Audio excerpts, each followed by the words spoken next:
ರಸ್ತೆ ಗುಂಡಿ ಮತ್ತು ರಸ್ತೆಗಳ ಕೆಟ್ಟ ಸ್ಥಿತಿಗೆ ಸಂಬಂಧಪಟ್ಟಂತೆ ಉದ್ಯಮಿಗಳೆಲ್ಲರೂ ಕೂಡ ಆಕ್ಷೇಪದ ಧ್ವನಿಯನ್ನು ಎತ್ತಿದ್ದಾರೆ. ನಿನ್ನೆ ಅಷ್ಟೇ ಕಿರಣ್ ಮಜುಮ್ದಾರ್ ಅವರು ಕಿಡಿಕಾರಿದರು. ಈಗ ಈ ವಿಚಾರದಲ್ಲಿ ತಮ್ಮ ಟ್ವೀಟ್ಗೆ ಉದ್ಯಮಿ ಕಿರಣ್ ಮಜುಮ್ದಾರ್ ಅವರು ಮತ್ತೆ ಸಮರ್ಥನೆಯನ್ನು ಕೊಡ್ತಾ ಇದ್ದಾರೆ. ಸರ್ಕಾರದ ವಿರುದ್ಧ ಉದ್ಯಮಿಗಳು ಪ್ರಶ್ನೆನೇ ಮಾಡಬಾರ್ದಾ ಅಂತ ಅವ್ರದ್ದು ಪ್ರಶ್ನೆ. ಸಚಿವರ ಹೇಳಿಕೆಗೆ ನಯವಾಗಿ ಉತ್ತರಿಸಿದ್ದಾರೆ ಕಿರಣ್ ಮಜುಮ್ದಾರ್ ಶಾ. ಅವರ ಟ್ವೀಟಿಗೆ ಸಚಿವ ಸಂತೋಷ್ ಲಾಡ್, ಎಂಬಿ ಪಾಟೀಲ್ ಸೇರಿದಂತೆ ಎಲ್ಲರೂ ಕೂಡ ಎಗರೆಗಿರಿ ವಿರೋಧವನ್ನು ವ್ಯಕ್ತಪಡಿಸಿದ್ರು.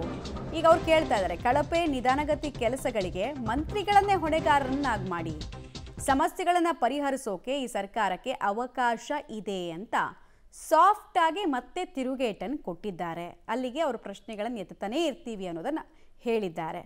ಅಲ್ಲಿ ನೋಡ್ತಾ ಇದ್ದೀರಾ ನೀವು, ಡಯರ್ ಸಿಚುವೇಷನಲ್ಲಿ ಒಂದು ರೋಡ್ ಇರಬಹುದು ಅಥವಾ ರೋಡಲ್ಲಿರುವಂತಹ ಗುಂಡಿಗಳಿರ್ಬೋದು, ಅದನ್ನೆಲ್ಲ ಸರಿ ಮಾಡಬೇಕಾಗಿರೋದು GBA.